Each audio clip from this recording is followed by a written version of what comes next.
Right, welcome everybody to another episode of Chris and Dave's Reality Cast. I'm one of your hosts, Chris Phelps, and my co-host and very good friend is Mr. Dave Horrocks. Chris, and hello to our listeners out there. Welcome to Chris and Dave's Reality Cast, Love Island Season 2, Episode 22. Not 23, Chris, as we thought it might be, but we did have the Wednesday off, didn't we? So we're back again, but still on Episode 22. So where do you want to start today? Well, Dave, let's start with the toilet roll shortage. Irresponsible from the girls, I've got to say. Disgusting. If someone's got the trots... No, I'm joking. I thought, imagine if we were at the beginning of the pandemic again and everyone's nabbed all the bog roll from the supermarket and on Love Island they're just throwing it all about willy-nilly. Yeah, there'd be a fucking outcry. I must admit, David, it's not just a dig at this show, but when you watch this, and I've seen it in the UK one and everything with the guys doing it to the girls and that, Yeah, I find it hard to believe that somebody hasn't just got up and strolled out there while they're pissing about, because that's got to have taken about an hour. You're not doing that in like 10 minutes. There must be some direction to say, just leave the girls alone, lads, or something, because I just can't honestly believe that, Dave. That it was funny and it was good for the show. And like Johnny obviously was like, that's it sort of thing, game on. But I'm still really, really cynical about stuff like that. don't ruin it for me. They're on different days. You and I have different, different barometers on how much do we want to buy into this stuff and how much are we cynical about it all. I just thought it was a good bit of fun, that, and I did think it's normally from previous seasons, it's the boys, isn't it, playing pranks on the girls usually. So I thought, Sally being the ringleader there, I thought it was completely authentic. So thanks for pissing on my chips. Well, Dave, let's be honest. We've lightened the mood today because we've gone 2 minutes without saying the M word. That is an achievement, my friend.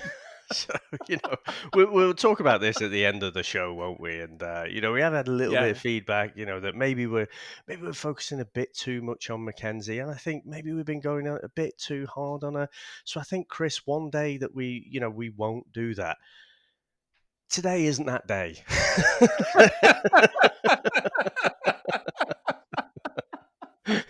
I love that day. That's very good for you. I don't know if I can't associate with the same person that we saw from the pre-Casa Amor. We saw a few red flags, but certainly in like that first week, she's just been completely different. And I'm not sure, she's almost to the David Brent The Office levels of parody of herself. So Chris, essentially she was, I think I'd said yesterday, I think Connor did get a few digs in there, didn't he, by overemphasizing, his excitement with getting with Moira. It simultaneously puts down, any thoughts of a recoupling with Mackenzie. But basically she went round basically telling everyone who had ears that, he was really hurtful to her. And the producers aren't daft. They keep replaying it. She's saying the same things over and over to different people. So, what did you think about... Do you think she had any right to be gutted? She felt like Connor, when he was saying all those nice things, was actually going to pick her. And she felt like he was being vindictive about it all. What do you think to that? Right. Well, I do think Connor knew what he was doing. However, and I called Connor out and said, look, it's going to be his own fault if Mackenzie does get with Jalen, because he'd pissed her about. He was basically talking behind her back to what he actually really felt. And that wasn't fair on her. Whatever I think of her, that wasn't fair. But like you say, these last 4 or 5 days, her excuse for cheating on him was it was Connor's fault. Yeah, I did say that sort of thing in a way, but you've got to take your own action. She didn't know what Connor was doing in Casa Amor, and he didn't either. He was all in. She sent in the teddy bear. So for him, it's like, we are on. We're back on. She loves me. She's not going to do anything. We are boyfriend and girlfriend. He has given her mixed signals. I totally get it. But she was the one who kissed Jalen. It's not like he had a picture of Connor ripping the teddy bear's arm off or something. And she's got, right, well, fuck you then. I'm stogging Jalen. It wasn't like that. However, Connor was top tonight because he did say to her, really, really, finally sort of had a bit of a backbone. Whether you agree with us or whatever, he did say, but I can only react going off your actions. Yeah. I'm reacting to what you did to me. And she's one of them people, she would cheat on Connor numerous times and then say, well, it's your fault. I'm sorry. It was your fault because you didn't do. And honestly, the way she was canvassing the house, I kept thinking, fuck me, is she running for the president? Because even Justine, to be fair, Dave, Justine got a lot of points off me tonight because she was absolutely on the money. She was trying not to go, you are fucking deluded, but she didn't. She tried to be a friend. Again, Mackenzie, as soon as she gets a bit of resistance, the fucking waterworks come on like it's a tap. We get the little crying. She doesn't like anybody questioning her opinion. And I just thought it was all pathetic. And I will say, Dave, and I'm going to say this hopefully, one of the last fucking times, we're not going to have to talk about her again because she's a fucking pain in the ass. So she got what she deserved tonight. And unfortunately, her actions, because did you not notice when they were talking, not one of the guys mentioned Mackenzie to save. And that for me says it all. And that's, we've gone round the houses about this, but she's a fucking pain in the ass. But however, I will say, and I'm going to say this, we're going to miss her, Dave, because these boring bastards who are left, something's got to give because she has been front and center making this TV show good. So it's Yeah. more the devil you know, because it's like she'll go and we'll be like, oh, well, that was great. We fucking give her a load of shit. We should have just let her play her games. But I don't know. I honestly, I know we've exhausted talking about her, but my God, she's been great viewing, Dave. Yeah, I think so. And like I say, just kind of more and more parody like. I completely agree with you though, Justine. I like everything that she's been saying. She's not been kind of being two-faced. She's been saying things to Connor and she's been saying things to Mackenzie as well. Kirsten as well, I think was fairly straight with her. Not in a kind of brutal head-on way, but I think the problem is, like you say, she just doesn't want to know. She thinks pretty much everything. She sees everything through the lens as in terms of like this is all about me. Like everyone else's actions, it's actually all about me. I think they call that narcissism, Chris. Yeah. So yeah, I mean, I was just yeah, but the level of delusion that she actually thought Connor was going to pick her after I know. everything. And at that point, I'm like, Christ, there's something not quite adding up there. But anyway, Chris, moving swiftly on from that. So we do get a bit of a toga party, don't we? So to break up Yep. again to lighten the mood, and actually, again, I don't want to go back down the M route, but when Connor and Moira had a bit of a kiss, then did you notice the face on someone in particular? Yeah, but to be fair, Dave, it wasn't a full-on snog. It was a friends No. thing for the thing you wanted. There was no tongues or anything like that. It was a bit lingering, but it wasn't anything else. I just see themselves as friends. And look, at the end of the day, she's going to need support when she gets out of the villa because ultimately she did get voted off in the recoupling. And like Spoiler I said alert. just then, no. Spoiler alert, sorry, but nobody said about Mackenzie, did they? And I've got to give Kirsten a lot of credit, Dave, because the fact that she got upset, but she was prepared to let Carrington stay in to stay with his girl, and I think, Yeah, she found that I, difficult, didn't she, to give yeah, that and she whole did it. speech? Exactly. She gave the speech. So Kirsten there, absolutely total respect for that. That was like dealt with it in a, well, I think it was quite a grown up way of doing it because it must be hard for her because she fell for Carrington. It's just that he didn't for her. And Dave, obviously a few people have called Carrington out and I don't particularly like him. I think he's a bit of a player and I agree with the keep saying letter, the email we got yesterday regarding, he'll go back to his pre-Casa or his Casa Amor ways when he leaves. He may do, but at the moment he's saying all the right things. It's too late for him. They're not going to win it, but he's saying and what's she called, Dave? The girl he's with, Laurel. um, Laurel. Laurel really has fell for him. So I just hope he don't piss her about because I've just got a feeling she's going to be severely let down. Yeah, so I mean, obviously America had been voting, which are the most popular couples, and I think the only surprise I think probably was that Connor and Moira were brand new, and Carrington and Laurel, they've got a few more miles on the clock, haven't they? I thought I was a bit surprised to see them in the bottom three, to be honest. But then we've seen this before, haven't we? So America has the vote, and then the Islanders they have to make the decision, and I think this one was fairly straightforward, wasn't it? I think we've seen in previous ones, definitely Australia season one. There was a lot of Yeah. drama when it came down to the House voting for who goes then. But no, I thought that was pretty obvious. So they voted out.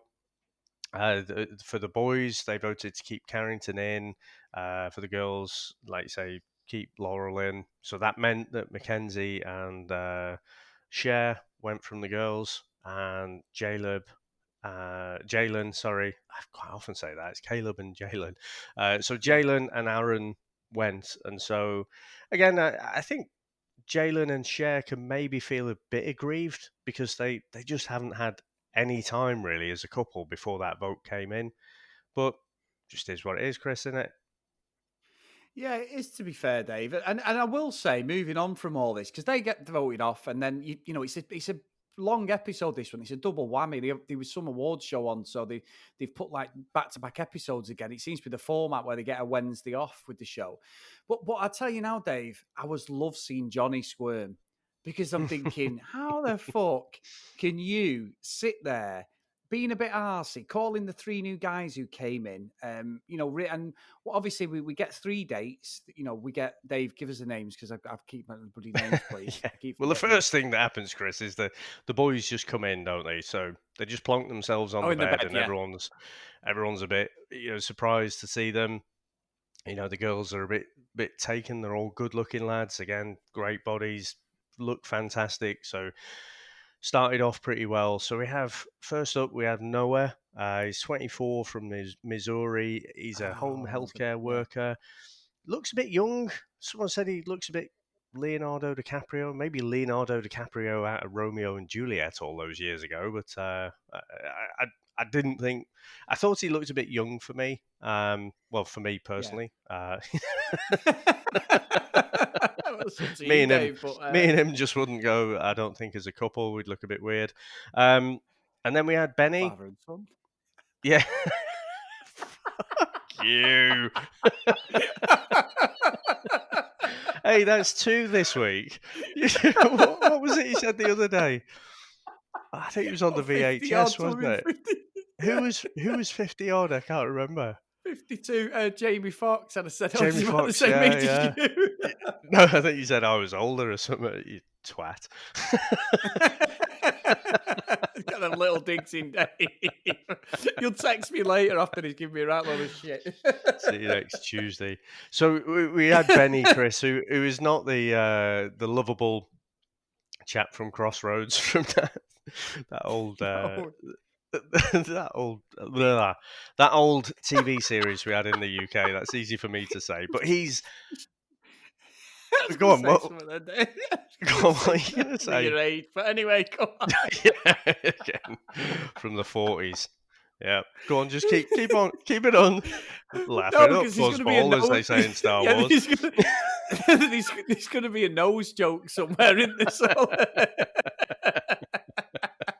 my crowbar nose is going to get fucking picked on, literally. So Benny, he's 24. He's from New Jersey. He's an operations manager for his family business, and then we had Bennett, who's an LA executive assistant. Now, I, I, I was a bit taken aback by that because I don't. Every executive assistant I've known, Chris, is female. Now, all equal opportunities and everything, but I was trying to think, why is it that they are generally female? But no, he's a dude. He's an executive assistant in LA, and again, like I said before, Chris, they're all good-looking lads, aren't they? They are, to be fair. And honestly, Dave, I did think Noah, the little Leo lookalike, he was just being a cocky fucker when he making breakfast. And you could see Johnny get his back up straight away. Johnny was like trying to play with the ball, wasn't he? Like he wasn't bothered. And I was thinking, No, that I was don't know whether that was a nerves. No, that was like Johnny's like the lion of the pack there, isn't he? Yeah, That I noticed the yeah. thing with the volleyball as well. That was like a real kind of alpha male thing to do, I think. I'm gonna throw it at you. Yeah, this is your fucking head. Yeah. But I mean, do you want to do you want to? Oh, go on. No, no, no. I was just going to say, as I said before, the vulnerability of Johnny, I really liked that. I thought, you know what, fair dues to Sally, and she was playing on that on purpose because of what he'd done to her. Well, let's come back. Let's do Bennett and Selly last then. So you Okay. mentioned about Noah there. So he took Moira for a date. Interesting to go in the middle of the pool. I thought, crikey, that is nice bold move, being a bit different. Can imagine having your feet in the pool's quite nice and under that under that Las Vegas sun. But he said they call me the closer, right? So unless you're working in sales or something, I think in terms of relationships, is that really a good thing? And this is a genuine question. I'm not trying to lead you there, but do you think that is? No, if he was a real estate agent, Dave, you'd be like, well, this is the man. But the closer doesn't mean anything. That's just like, that's just stupid. And that's a dude bro talk with his boys. Obviously, he's a bit of a player. Was he semi-pro baseball player, he said, or some level base. Not obviously professional, but he's some level, isn't he? Well, I mean, we're all some level of every sport. So he said he was a home healthcare provider. So he must be best case he's semi-pro. But It just. What the fuck have I been listening to here, I Dave? I'm don't sure know. someone You said might be onto it's just something there, and I've missed it. But I don't, I don't know. I mean, he said it in the episode. I also said it in the recap just now. yeah. Anyway, the so, closer. so I think it is dude bro talk though, isn't it? It's like, yeah, I'll seal Yeah. the deal with her kind of thing. I just thought it was a bit off. I did think though, so Moira is clearly kind of undecided, so she did like that chat. She's not like him where she is with Connor, and Connor seemed a bit too chilled for me. But I can't help but feel like there's actually nothing with Connor and Moira going to develop from here. Just from going on that date and being like 50-50. It's like, well, you've known each other from day one in here, so if it was going to happen, it would have happened already. Yeah, there's nothing there, Dave. I agree, totally agree. And I do think for Moira, I do feel for her because as soon as this Noah put a bit of chat on her, the eyes were going, the fluttering, eyelashes and all that. I was thinking, oh, Moira, don't fall for this guy. Is not. He doesn't look like he just looks like he's just going to come in and just cause a load of mither. He needs to stay in the actual villa. And I think out of the three guys, this is the one that was the red flag for me. Noah was the red flag out of all of them. He's cocksure of himself. It could be a nerves thing. He could be a lovely lad, and we might, in a day or so go. I think it was just nerves because he was coming in and felt he had to sort of stamp his authority. Plus, he's got a small window to try and get into a couple, so he's got to move fast, hasn't he? So I get that for the show, but also it just didn't come across well for me. I thought the other two guys were okay, but he genuinely on that day, I wasn't convinced by that at all. But I think Moira was, which is quite worrying for me. But I said to you, I'm sure it was last week, that Moira's love language is clearly words of affirmation. Every guy who says nice things about her, you can see the eyelashes start fluttering. She starts playing with her hair and stuff. She is very, very easily flattered. Jalen, when he came in, when we were having the Casa Amor time, she was instantly smitten. And then he was like straight on to Mackenzie. So I think this is a bit of a serial behavior thing from Moira, where people just have to say nice things about her, and then she's gonna, the pulse is gonna start racing and everything. So I'm not saying that's a wrong thing. That's just I think that's clearly her love language. Now, if old closer there has been watching the same episodes that I have, he's probably come to the same conclusion and thinks he might, stay in the villa that way. Yeah, that's true. That's true. And then if you look at the next date, Kirsten was it with Bennett on the next Hmm. one, and that again, I don't know what's going on with Kirsten, Dave, because I think she's the prettiest girl in the villa by a country mile. I really do. But Calvin, again, he's pissing her about. He's had a bit of a chat with her, but I just don't think he has any interest in anything other than just staying in the TV show. He's a very strange character. And Bennett as well, there was a little bit of something there. But again, I don't think she feels it. I think she's still smarting from the Carrington thing, Dave. I really do. And Yeah. she's not enjoying the experience, I don't think. No, I don't think, when we get to the end, she's still not going to be over Carrington. I don't think. And that's fair enough. No. Sometimes, people get, they catch these feelings and then it takes a while to get over them. So, I don't think either of us was convinced by Calvin and Kirsten from the start, really, when those two coupled up. And I don't think it was so much going on the date with Bennett. It was just more like a kind of opportunity. But that said, she does seem more drawn to Bennett than the other two. So maybe there could be something there. Christ, Chris, she couldn't have worn anything more sexily for for the date, could she? I wasn't sure if she was. Yeah. I thought she'd come out in a negligee or something. It was like, are you going to put clothes on? Yeah. Dave, you But weren't thinking that at all, but anyway. yeah. Oh yeah, the opposite of that. Sorry. Yeah. Now I remember. I'll tell you what, though, Dave, you're saying that about... So no, I put in my notes. I think Freckles might be in the bin here, and sure enough, fair play to her. She put him straight, put him in the friend zone. So, again, I do like Kirsten because she's called it. She's not stringing him along. She's not keeping him kind of on the boil. So that if it comes down to it, she might have a play to stay in the villa or anything like that. She does seem genuinely. Oh, fucking hell, Dave. Great sentence. Genuinely genuine. Properly genuine. I don't know. You know what I mean. Yeah, exactly. And you talk about getting over things, Dave. I couldn't get over that the other day either. Over what? Go on, I you've couldn't get lost me over that there. the other day. Get over what? What do you want me to say? You just said it was a dad joke, Dave. I was supposed to say, I think I couldn't get over it. He was like, okay, Kirsten, and you go, get over what? And I go, a 10-foot wall. But forget it, Dave. It's Oh, just fuck me. We are, terrible. when we say sometimes we finish an episode and say we are on form today. Today, Chris, it's not that That's day. A shit joke, that one. Sorry, Dave. It was teed up then. It was fucking teed up for a little dad joke, but it didn't work. I'm laughing because it was terrible. That's got to be up there. That's one of the worst, that one. But anyway, Chris, let's finish off, right? We got Bennett.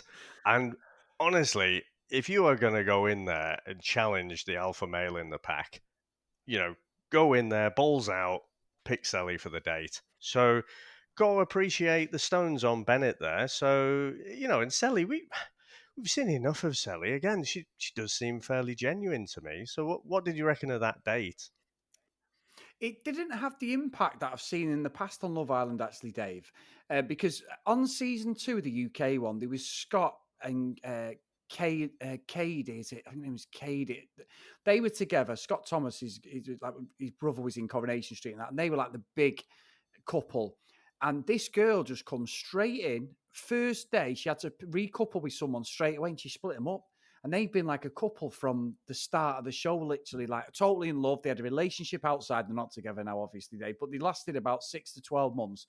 And this girl came in, and it was a massive stink. So when he did that, I was like, holy fuck, here we go. But he didn't get the reception that it usually it causes an absolute fucking war. Don't you look at when we watched Australian Love Island, and we got bloody Neanderthal man, bloody, what's he called? It was Erin and Eden, wasn't it? Eden. And we had Teddy come in. He was a lovely guy, Teddy, top guy. And he come in, all right, he must have been told to, like you mentioned that the other day with this series, something had happened and it was obvious that he'd been led. And Carrington, wasn't it, when he brought Thingy down the stairs, Laurel? He brought her down the stairs and he come first. Yeah. And I said, what a bastard. But you were like, well, I think that was a bit of a setup, which he could have been. But yeah, when Teddy did that and Eden was like, you fucking joking, mate. We're having a brawl now, sort of thing. He was proper ready to kick off. Yeah. I thought we were going to get that, and we haven't so far. And Sally's loving it because she's like, fucking yeah, I love the fact that Johnny's making a brew for her. He's really attentive. He's panicking now because at the end of the day, she could quite rightly cop off with Benny because but she couldn't quite rightly, but she could easily go, well, fuck it. What's good for the goose is good for the gander. Yeah. I'm having my bit of fun. He's not got a leg to stand on, to be honest. And that for me, Dave, if I was Sally, right, that is a red flag for me already because he is getting. That's the first time we've seen Johnny vulnerable. He's been fucking as cool as a cucumber this whole series, and for me, that is a bit like we've both called out Mackenzie, but that's almost Mackenzie like in behaviour, Dave. So I've got to call that out. I've got to be transparent because I think he was out of order there. Um, I do think. I think it's wonderfully hypocritical, though, isn't it? We keep saying about the human condition, and like you'll forgive yourself very easily for the things you do, but if someone else does it to you, they're the worst person in the world. You know, I Yeah, agree. He definitely does appear vulnerable. I just don't see Sally really going through with it. I see that she's going to make him sweat. And we see it again, don't we, on the tomorrow night? There is trouble in paradise there. But I think that might be a bit of a storm in the teacup. I think Sally could go ahead, have a bit of a snog, and say, "Ah, well, let's see how you handle it then," because you were. I tell you what, Johnny, this has given me the clarity that I needed to know that you are the one for me. You know what I mean? Just replay his whole yeah. words that he said back to him and see does he handle it how he expected, Sally to handle it. So she could do that. I just don't think she will. I think she's all her eggs are in Johnny's basket. She's a bit flattered, of course she is. This drop dead gorgeous guy asked her out on a date. She's going to be flattered by it. She's a naturally kind of very bubbly, outgoing person anyway, isn't she? So I think I don't think there's going to be the drama that we're possibly hoping for from these two or this potential love triangle. Yeah, there might not be, Dave, but it's just good to see him sweat. To be honest, that's what I'm liking Yeah, that side of changing the dynamic of the villa, especially with Mackenzie going now. That's it. In it, we need some sort of drama. Otherwise, they're all just going to hold hands for the rest of the fucking episodes, aren't they? We've got about another 8 or 9 days left of this, so they've got to 8 or 9 shows. Sorry, so they've got to bring something. Hopefully, the three guys rock it up a little bit. Right, so Dave, we've had a few emails and a couple of reviews today, so let's get into them. So the first one's from Daniel, and it says, "Breaking the spell. I've just stumbled across onto you guys. I think listening to you two is better than watching the show. You say exactly what we're thinking, and you are hilarious doing so." I think he probably means me there, Dave. But anyway, I agree. Mackenzie's a total spoiled brat, and I applaud Connor for finally breaking the spell she had on him. Whatever she did to him in the hideaway room really cast a spell on him. He was wishy-washy before the night. When they left that morning, he was all in on her. And funny enough, Dave, I've been watching it again with Sam. Yeah, there was definitely stuff going on. He was getting a bit ticklish when he probably shouldn't have been. Anyway, his facial expressions when she was trying to manipulate him last night said it all. And when she said, "Are you friend zoning me right now?" ran off to cry. I think that was what made him say, "Screw this, I'm done." Moving on to Moira was a step in the right direction. Somebody more stable? Question mark. I think probably more stable than Mackenzie. A very small step. Maybe they can play up where we belong from an officer and a gentleman every time they show them together. I agree. Conventional thinking is that Mackenzie and Aaron are gone at the next voting. It's between them, Cher and Jalen. If it is up to the guys, Mackenzie is gone. They want her as far away from Connor as possible. But if the girls really do like her, then maybe they lobby to keep her on. I don't see them getting a warm, fuzzy feeling with Cher. Also, where would the crazy come from? The show kind of needs Mackenzie. Watching a meltdown scene, Connor and her best friend together will be classic reality TV. Thanks for making me laugh. New listener, Dan. So brilliant email that, Dave. And thanks, Dan. awesome, awesome, awesome, awesome stuff. And we've got another one. So we've got one from Dahl. And he says, I heard your podcast for the first time this week. I love your humor, your style. Talking about me there, Chris.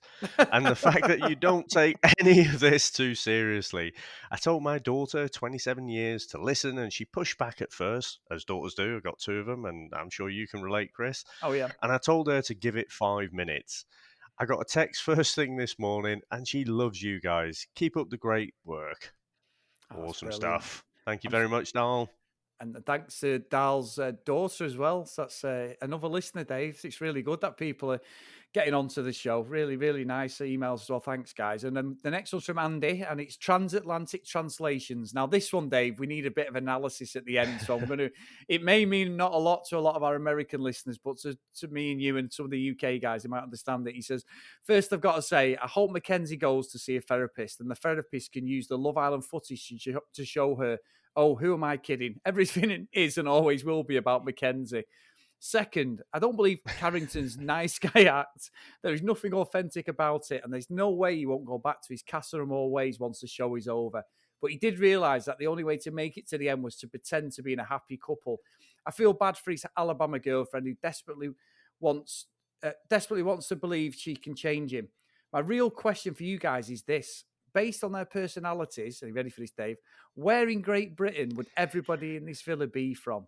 Is Selly a Scouse? Is Carrington from Essex or Manchester? Is Moira secretly Welsh? I'd love to hear your take on the cast. Keep up the good work, Andy. Now, Dave, I'm going to let you go first to offend everybody in the UK. So you go first, Dave. Who do we think is probably the biggest see you next Tuesday in this show, Chris? Dave, do we have to say the M word? Come on. Who do you think? So okay, I know we're going to get stick about this in a minute, but we'll come to that. But we all know it's Mackenzie, so I'm going to say Mackenzie from Manchester. Fuck you, Dave. Fuck you. I knew when you were saying it, I was like, oh, he's going to do me here. Now, if it was me, Andy, I would say that every single person in this villa who is offending me is a Mickey Mouse Scouser where Dave is originated from. So it's just going to get into a purely football stroke soccer conversation because of our allegiances. I would say, like I watch a lot of the Only Way is Essex TV shows. So I would say Mackenzie's probably an Essex girl, Dave, because it's all the Yeah, drama, the I could go false with that. nails, the whole, she looks The great. lips. Yeah, it looks good on the Yeah. outside, but there's not much going on the inside. I'd go with that Essex girl for Mackenzie. Selly, I'd probably say. I'm not sure, to be honest, Dave. I'm thinking something like Newcastle. Right, she's the funniest one in the villa. She's got a great sense of humour, doesn't take herself too seriously, but looks great, great on a night out on the town. I'm going to go Newcastle. That's true. Yeah, it's not a bad call, that, Dave. Carrington's an Essex boy as well, Dave, without a doubt. Essex boy all the Yeah. way. Connor. Did you see where it was a few episodes ago now, wasn't it? But where Lauren was saying she wants to go backpacking, and if you're going backpacking, you're going to be roughing it a little bit. And he's like, trying to figure out how he's going to get his hair done and stuff. You could tell he's not the backpacking type. So yeah, definitely good call. Carrington's an Essex boy as well. It's going to be hard for some of the others like Johnny and that. I'm not sure where you would place them around the country. I think Johnny's a bit of a London boy, I reckon. Bit of Idris Elba about him. Ah, yeah. Good call, Dave. Good call. Let me have a look. Let me have a think. Now, James, our good, weird, sleazy friend who left a long time ago, Dave. He's got to be a Scouser, hasn't he? Fuck off. He's got all the traits, Dave. He doesn't have a shell suit. And a fucking moustache and curly wig, yeah. We're going to end up falling out here. Right. So, yeah, right. So let me throw in another one. Oh no, actually, yeah. You know what I was thinking? I guess for Carrington, I was thinking that, he's got a bit of Anton about him from Series 5 UK. So I was thinking like maybe Edinburgh or something like that for Carrington. But I think you're right. I think you're right with the Essex one. I'm going to go, you know what? I'm guessing, Chris, you've never been out on a night in Liverpool, but it is great. And, a lot of the girls put a huge amount of effort into no matter what the weather, into what they're wearing, which usually isn't very much, and they look great. So I'm going to say Mackenzie's our resident scouser here. Yeah, you know what, Dave? I'll be honest. Actually, I know we're having a bit of territory rivalry here, which is spanning across football, but I would probably say somebody like Calvin's probably a bit of a Manchester lad, a bit cocksure of himself. He hasn't got much about him, but he seems to think he has, and he seems to think he's got the way of the world. So yeah, I'll concede that Calvin's a bit of a Manchester lad, Dave, but not from Old Trafford, where I'm from. He's from a different part of Manchester. And I'm going to say someone like Lauren, someone maybe from near where I am at the minute. So the three counties, somewhere like Cambridge, Hertfordshire, somewhere like that. You know, Yeah, I'd go with that, Dave. Other than that, I couldn't really single anybody out who stands out where they would be from the UK. But I think it's a great email, Dave, and we've probably offended a lot of people now. So let's move on to our reviews, Dave. So we've had a couple of reviews, haven't we, today? we have. So, latest review comes in again from the US. No surprise, I guess. So it says best Love Island podcast. A minute of silence for those watching Love Island and not listening to you guys. And that's from JJam23. So thanks very much for that. And Chris, we actually have a bit of a modified one as well. So this is from Mackie J, and it says, "Yay, a Love Island podcast." And it says, "So happy to have found this Love Island recap podcast. I like the light-hearted banter and also the enthusiasm you two put into the show. They love trash TV as much as we do. Short and sweet recaps." Now, this sounds a bit familiar, Chris. We had this before. The bit that's changed, it says, "The Mackenzie hate is getting a little old. Yeah, she's annoying, but she's definitely the show's villain."